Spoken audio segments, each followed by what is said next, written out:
قریش کے کئی معززین بی بی خدیجہ رضی اللہ تعالیٰ عنہ سے شادی کے خواہش مند تھے، مگر بی بی خدیجہ رضی اللہ تعالیٰ عنہ کی جانب سے سب کے پیغامات کو رد کر دیا گیا تھا۔ اس بار معاملہ مختلف تھا۔ حضرت بی بی خدیجہ نے کچھ دن تک اچھی طرح سوچنے سمجھنے کے بعد اپنی سہیلی نفیسہ کے ذریعے آپ صلی اللہ علیہ وسلم کو شادی کا پیغام پہنچوایا، جس کو آپ صلی اللہ علیہ وسلم نے قبول فرما لیا۔ اس وقت آپ صلی اللہ علیہ وسلم کی پھوپھی اور حضرت حمزہ کی چھوٹی بہن بی بی صفیہ رضی اللہ تعالیٰ عنہ کی شادی حضرت خدیجہ کے بھائی عوام سے ہو چکی تھی۔ بزرگوں میں طے ہونے کے بعد آپ کی شادی ام المومنین حضرت خدیجہ رضی اللہ تعالیٰ عنہ سے 595 عیسوی 595 عیسوی میں ہوئی۔ دونوں میں عمر کے فرق ہونے کے باوجود دونوں کے رجحانات اور نصب العین ایک ہی جیسے تھے، جس کی وجہ سے خوشگوار زندگی گزر رہی تھی۔ حضرت خدیجہ رضی اللہ تعالیٰ عنہ سے آپ صلی اللہ علیہ وسلم کے 6 بچے اس دنیا میں تشریف لائے، 2 بیٹے اور 4 بیٹیاں، جن میں زینب بنت محمد صلی اللہ علیہ وسلم، رقیہ بنت محمد، ام کلثوم بنت محمد، قاسم ابن محمد، فاطمہ بنت محمد اور عبداللہ ابن محمد۔ بڑے بیٹے کے نام کی نسبت سے ہی آپ صلی اللہ علیہ وسلم کی کنیت ابو القاسم تھی۔ میں جس وقت رسول اللہ صلی اللہ علیہ وسلم کے ان شہزادے شہزادیوں کے نام لے رہا ہوں تو ساتھ ساتھ ان کے یہاں پر ایئر آف برتھ اور ایئر آف ڈیتھ مینشن کیے گئے ہیں، تو آپ اس کو بھی نوٹ کر لیجئے گا۔ جو چاہتے ہیں کہ اس چیزوں کو نوٹ کرے تو وہ یہاں سے نوٹ کر سکتے ہیں۔ کچھ مسلمانوں کا ماننا ہے کہ رسول اللہ صلی اللہ علیہ وسلم اور بی بی خدیجہ سے صرف ایک ہی بیٹی پیدا ہوئی تھیں، جو کہ حضرت فاطمہ رضی اللہ تعالیٰ عنہ تھی۔ باقی تمام بیٹیاں حضرت خدیجہ کے سابقہ شوہر سے تھیں۔ اس بات کا جواب سورہ احزاب کی آیت نمبر 59 میں بہت ہی صاف اور واضح دیا گیا ہے۔ اے نبی صلی اللہ علیہ وسلم، اپنی زوجین کو اور اپنی بیٹیوں کو اور مسلمان عورتوں کو کہہ دو کہ وہ اپنے اوپر اپنی چادریں لٹکا لیا کریں، اس سے بہت جلد ان کی شناخت ہو جایا کرے گی، پھر نہ ستائی جائیں گی، اور اللہ بخشنے والا مہربان ہے۔ اس آیت میں اللہ رب العزت نے عربی لفظ بنات استعمال کیا ہے، جس کا مطلب ایک سے زیادہ بیٹیاں ہیں۔ یہ لفظ بنت یعنی بیٹی کی جمع ہے۔ یہ خواتین رسول اللہ صلی اللہ علیہ وسلم کی امت کی عورتیں اور بیٹیاں اس لیے نہیں ہو سکتیں کیونکہ اسی آیت میں نساء المومنین کا بھی ذکر ہے، جو کہ مسلمان عورتوں کے لیے کہا گیا ہے۔ اس طرح یہ تینوں الگ الگ مخاطب ہیں۔ اس طرح یہ بھی ثابت ہے کہ رسول اللہ صلی اللہ علیہ وسلم کی ایک سے زیادہ بیٹیاں تھیں۔ اسی لیے عربک کو سیکھنا بہت امپورٹنٹ ہے، کیونکہ یہ میرا اپنا ایک قول ہے جس کو میں نے اپنی سیکنڈ کتاب ناقابل فراموش میں بھی لکھا تھا کہ اگر سلمان درانی نے انگلش سیکھی دنیا کے معاملات کو کیپچر کرنے کے لیے، تو یہ ڈر بھی ہے کہ اللہ رب العزت قیامت کے دن پوچھ سکتے ہیں کہ تو نے دنیا کو حاصل کرنے کے لیے انگریزی سیکھی تھی، کیا تو نے قرآن اور اس کا ترجمہ کو سمجھنے کے لیے، اس کی چیزوں کو کیپچر کرنے کے لیے، جو دین کی باتیں ہیں، جو بنیادی چیزیں ہیں، اس کے لیے عربک کیوں نہیں سیکھی؟ تو مجھے اپنی ذات میں یہ خوف محسوس ہوتا ہے، اور میں نے عربی سیکھنے میں بہت کوشش کی ہے، اور میں کوشش اب بھی کر رہا ہوں۔ تو یہ اکثر ڈائیورٹ کرنے والے علماء کرام یا مولوی حضرات ہوتے ہیں، وہ اس عربک کے لفظوں سے ہی ان عام عوام کے اندر کھیلتے ہیں اور ان کو ڈائیورٹ کرتے ہیں۔ بالکل اسی طرح جیسے کہ احادیث مبارکہ کے اندر انہوں نے اپنی کوئی بات کرنی ہوتی تو صحیح حدیث کے اندر بھی بریکٹ لگا کے اپنا جملہ بیچ میں چھوڑ دیتے ہیں، جس کی وجہ سے عام عوام اگر وہ پڑھنا چاہتی ہے تو وہ ڈائیورٹ ہو جاتی ہے۔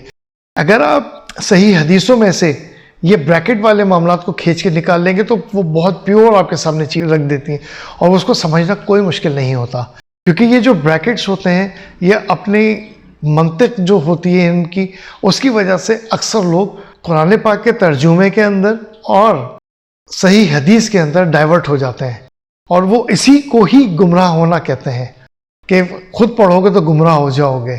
تو یہ بہت ایک سمپل سا فارمولا ہے کہ اس میں سے آپ نے اس بریکٹس کو نکال کے باہر پھینک دینا ہے، تو آپ کے سامنے پیور آ جائے گی، کیونکہ اس کی تفسیر جو ہوتی ہے، چاہے وہ حدیثوں کے حوالے سے ہو، چاہے وہ قرآن پاک کی تفسیر ہو یا حدیثوں کے معاملے میں اس کی تشریح ہو، اس میں تو آپ اپنی چیز ڈال سکتے ہیں، مگر پیور حدیث کے اندر یا پیور قرآن کے ترجمے کے اندر بریکٹ لگا کے اپنی بات کا گھسانا، یہ چیز ایک غلط ہے۔ آپ صلی اللہ علیہ وسلم نے اپنی والدہ کی کنیز براکہ، جو کہ ان کے لیے ماں کی طرح شفقت کرتی تھیں، اپنی شادی کے فوراً بعد انہیں آزاد کر دیا۔ آزادی کی ایک وجہ یہ بھی تھی کہ آپ صلی اللہ علیہ وسلم چاہتے تھے کہ براکہ بھی اپنا گھر بسا لیں۔ براکہ نے یسرب کے عبید ابن زید سے عقد کیا، جن سے ایک بیٹے ایمن پیدا ہوئے۔ عبید کے انتقال کے بعد وہ واپس مکہ آپ کے پاس آ گئی تھیں۔ اسلام قبول کرنے کے بعد انہی کو ام ایمن کہا جاتا تھا، جنہیں آپ صلی اللہ علیہ وسلم اپنی ماں کی طرح سمجھتے تھے اور انہیں امی کہتے تھے، یعنی ماں۔ پاکستان ہندوستان میں امی کہا جاتا ہے، یہ لفظ عربک میں امی ہے، یعنی ماں۔ امی کا بگاڑ امی ہو گیا ہے، تو یہ اصل لفظ امی ہے۔ براکہ کے جانے کے بعد حضرت خدیجہ رضی اللہ تعالیٰ عنہ نے آپ صلی اللہ علیہ وسلم کو آپ کی سہولت کے لیے ایک غلام تحفے میں دیا تھا۔ یہ نہایت نوجوان غلام جس وقت آپ صلی اللہ علیہ وسلم کے پاس آیا تو اس وقت زید کے نام سے جانا گیا، جس سے آپ کو اپنے بیٹے کی طرح محبت تھی۔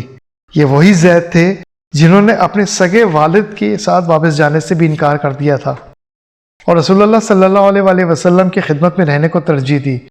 مکہ میں لوگ انہیں زید ابن محمد کے نام سے باعزت مقام دیتے تھے۔ اس تمام عرصے میں آپ صلی اللہ علیہ وسلم کی رضائی والدہ بی بی حلیمہ اکثر آپ کے گھرانے میں تشریف لاتی رہتی تھیں، جنہیں حضرت خدیجہ بہت محبت اور فراخ دلی کے ساتھ ہاتھوں ہاتھ لیتی تھیں۔ آپ کی خوشگوار زندگی آرام سے کٹ رہی تھی۔ 605 یا 607 عیسوی میں قریش نے فیصلہ کیا کہ خانہ کعبہ کی تعمیر ایک نئے سرے سے کی جائے۔ اس زمانے میں خانہ کعبہ کی بلندی انسانی قد کے برابر ہی تھی، جس کے اوپر چھت نہیں تھی۔ دروازے پر تالا ہونے کے باوجود بھی اندر آسانی سے گھسا جا سکتا تھا۔ تعمیر کا فیصلہ اس لیے بھی کیا گیا کیونکہ گزشتہ دنوں میں کعبے کے اندر فرش کے نیچے رکھے ہوئے قدیم خزانے میں سے کچھ چیزیں بڑی خاموشی سے غائب ہو گئی تھیں۔ انتظامات مکمل ہونے کے باوجود قریش کے دلوں میں خانہ کعبہ کی ہیبت بیٹھی ہوئی تھی، حالانکہ اس کی پرانی دیواریں سیمنٹ یا کسی بھی تعمیری مسالے کے بجائے پتھروں کو ایک کے اوپر ایک رکھ کر بنائی گئی تھیں۔ ابھی بھی ان پتھروں کو گرانے کا حوصلہ کسی میں بھی نہیں ہو رہا تھا۔ انہی دنوں کچھ عجیب و غریب واقعات بھی پیش آ گئے، جس کے باعث کسی نے بھی آگے بڑھ کر دیوار گرانے کی تو کیا اس سلسلے میں ہاتھ لگانے کی بھی ہمت نہیں کی۔ اس معاملے میں مخزوم قبیلے کے سردار ولید بن مغیرہ آگے بڑھا۔ اس نے اللہ تعالیٰ کے آگے دعا کی اور دیوار کو گرانے کا کام شروع کر دیا۔ جب کچھ بھی نہیں ہوا اور رات خیریت سے گزر گئی، تب اگلے دن اللہ کی رضامندی کو جانتے ہوئے دوسرے لوگ بھی ولید کے ساتھ کام میں لگ گئے۔ اس کھدائی میں تہ خانے وغیرہ سب کو برابر کرتے ہوئے یہ لوگ ان بنیادوں تک پہنچ گئے جن کو حضرت ابراہیم علیہ السلام کے مبارک ہاتھوں نے تشکیل دیا تھا۔ اب وہاں بڑے بڑے اونٹ کے کوہانوں کے سائز کے خاکی رنگ کے پتھر نظر آنے لگے۔ یہ تمام پتھر خانہ کعبہ کی بنیادوں پر ایک دوسرے کے ساتھ مکمل طور پر جمے ہوئے تھے۔ ایک قریشی نے جب کدال کو ان دو پتھروں کے بیچ میں پھنسا کر انہیں کھاڑنے کی کوشش کی تو پہلے جھٹکے کے ساتھ ہی پورا کا پورا مکہ لرزنے لگا۔ یہ زلزلہ اللہ رب العزت کی پاک ذات کی طرف سے وہ تنبیہ تھی کہ ان بنیادوں کو بالکل نہ چھیڑا جائے اور انہی بنیادوں پر عمارت کی تعمیر کی جائے۔ معاملے کی نزاکت کو سمجھتے ہوئے انہی بنیادوں پر نئی عمارت کی تعمیرات کی گئیں۔ ہر قبیلہ اپنے اپنا کام کرتا رہا۔ جب دیواریں اتنی اونچی ہو گئیں کہ اب حجر اسود کو واپس بالکل اسی طرح اسی جگہ پر لگانا تھا جہاں حضرت ابراہیم علیہ السلام نے نصب فرمایا تھا، یہاں تمام قبیلوں میں آپس میں شدید نا اتفاقی پیدا ہو گئی اور ہر ایک کی خواہش تھی کہ وہ یہ سعادت حاصل کر لے۔ نا اتفاقی تنازع میں اور تنازع لڑائی میں ڈھل گیا، جس کی وجہ سے یہ کام کچھ دن کے لیے رکا رہا۔ گروہ بندی ہو چکی تھی، جس کے بعد اگلا مرحلہ صرف جنگ چھڑ جانے کا ہی باقی رہ گیا تھا۔ اسی وقت ایک بزرگ ابو امیہ بن المغیرہ نے جنگ روکنے کے لیے ایک مشورہ دیا کہ اپنے درمیان کسی ایسے کو ثالث بنا لو، وہ ایسا شخص ہو جو مسجد میں سب سے پہلے داخل ہوگا۔ عربی میں مقام سجدہ کو مسجد کہتے ہیں، اسی لیے خانہ کعبہ کے چاروں اطراف میں جو احاطہ تھا اس کو مسجد ہی کہا جاتا تھا۔ سب کو اس مشورے سے اتفاق ہوا۔ اللہ تعالیٰ نے جس شخص کو سب سے پہلے مسجد میں داخل کیا وہ رسول اللہ صلی اللہ علیہ وسلم کی پاک ذات تھی۔ حضور پاک صلی اللہ علیہ وسلم کسی کام کے سلسلے میں مکہ شہر سے باہر تشریف لے کر گئے ہوئے تھے، جن کی واپسی اسی دن ہوئی تھی، اور حسب عادت وہ شہر میں داخل ہوتے ہی سب سے پہلے اپنے گھر جانے سے پہلے خانہ کعبہ میں شکرانے کے لیے پہنچے تھے، جب لوگوں کی نظریں ان پر پڑیں تو کچھ افراد نے بآواز بلند اطمینان کا سانس لیتے ہوئے کہا یہ الامین ہے، بعض نے کہا یہ محمد ہیں۔ سب کو اتفاق تھا کہ ان کی ذات سے بہتر کوئی اور موضوع ہو ہی نہیں سکتا۔ سارا مسئلہ رسول اللہ کو بتایا گیا، جس پر آپ نے کہا ایک چادر لے کر آؤ۔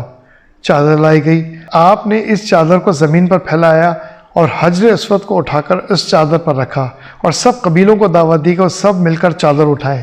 سب نے چادر کو اس کو مطلوبہ بلندی اور دیوار کے قریب ترین جگہ پر پہنچایا، جہاں سے آپ صلی اللہ علیہ وسلم نے اپنے مبارک ہاتھوں سے حجر اسود کو اٹھا کر اس کونے میں نصب فرما دیا۔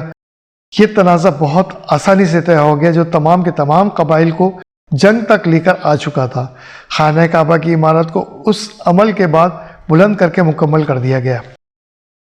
یہاں پر اکثر تنقید کرنے والوں نے یہ بات اٹھائی کہ رسول اللہ نے اس چادر سے خود اپنے ہاتھ سے اٹھا کر وہاں پہ کیوں لگایا، اور یہ اعتراض بہت جگہ کیا گیا۔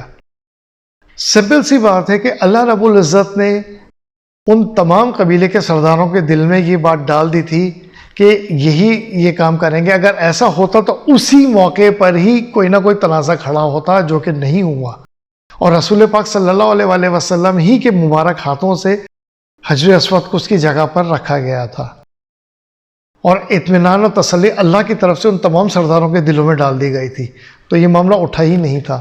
جب یہ معاملہ صاحب معاملہ نے نہیں اٹھایا تھا تو بعد کے لوگوں کو اس بات سے کیا اعتراض؟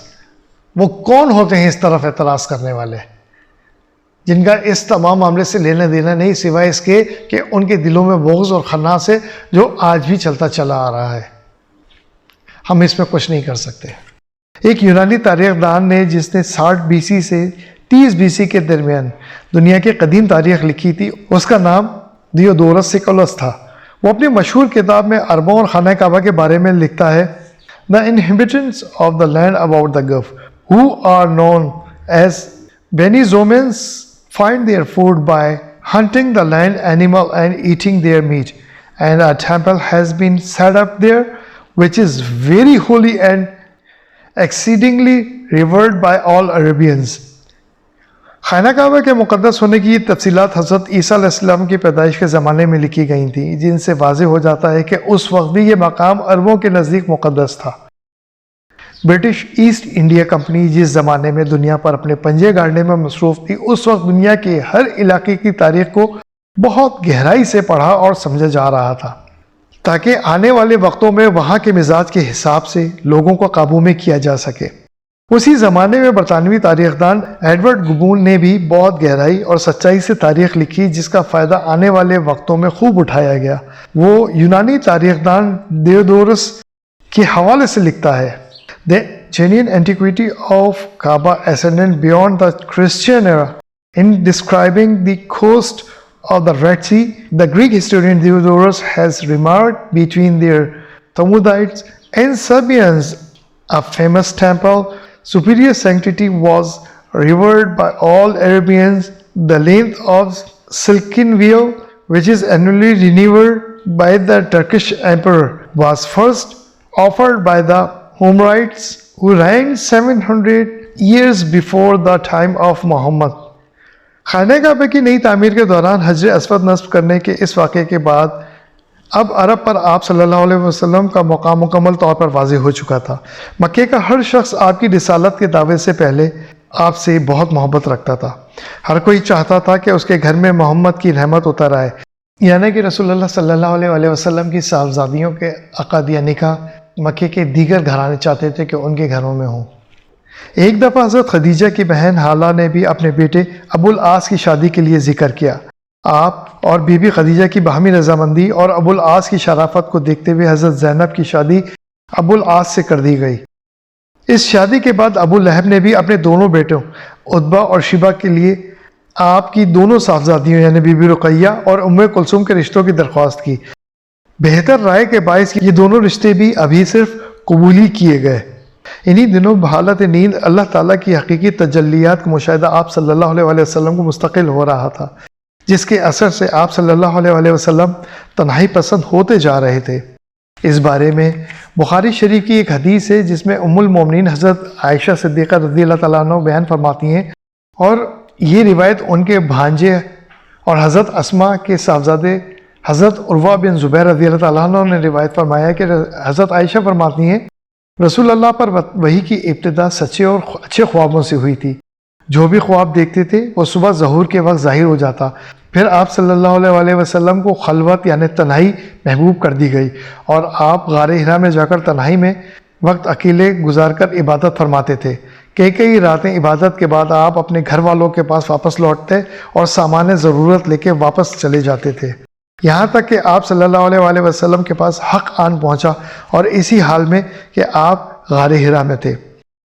آپ جو کچھ بھی واقعہ خواب میں دیکھتے تھے وہ اگلے دن ایسے ہی ظہور پذیر ہو جاتا تھا، وہ اگلے چند دنوں میں ایسے ہی سامنے آ جاتا تھا، جس کو ام المومنین نے رات کے بعد صبح سے مشاورت دے کر فرمائی تھی۔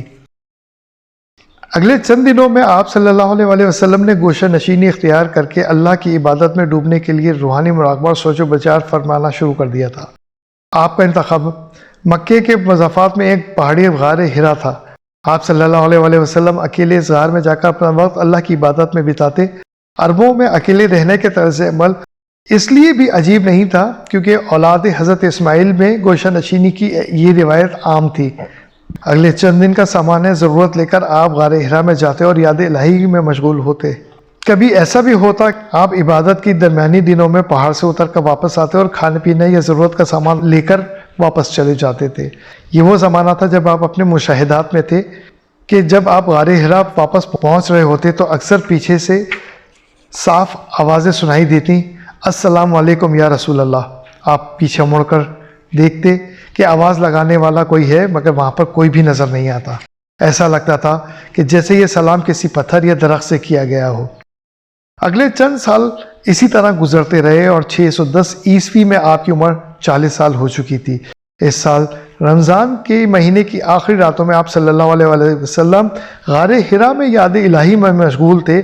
23 رمضان المبارک 13 سال قبل ہجری بروز پیر بمطابق 17 اگست 610 عیسوی کی شام یعنی مغرب کے بعد ہی جب اسلامی کیلنڈر پر تاریخ بدل جاتی ہے، انسانی روپ میں اللہ تعالیٰ کی طرف سے فرشتہ بھیجا گیا۔ یقیناً ہم نے اس قرآن کو شب قدر میں نازل فرمایا۔ ماہ رمضان وہ ہے جس میں قرآن اتارا گیا۔ یہ دونوں آیتیں الگ الگ ہیں جو میں نے ابھی پڑھی ہیں۔ پہلی آیت سورہ قدر کی اور دوسری آیت سورہ بقرہ کی ہے۔ یہاں پر یہ نوٹ کر لیجئے گا کہ اس کے بعد اگلے 23 سال تک مسلسل وحی کے ذریعے قرآن اترتا چلا گیا۔ یہ قرآن کی ابتدائی آیتیں تھیں۔ اس شام کے بعد سے لے کے اگلے 23 سال تک مسلسل قرآن وحی کے ذریعے بھیجا جاتا رہا، جس کو ان دو آیتوں میں اللہ رب العزت نے بیان فرمایا ہے۔ یاد رہے کہ یہ قرآن کی ابتدائی آیت نہیں تھی، ابتدائی آیت قرآن پاک کی اقرا تھی۔ یہ جو دو چھوٹی چھوٹی آیتیں اس میں اللہ رب العزت نے بیان فرمایا کہ قرآن اب اترنا شروع ہو چکا تھا۔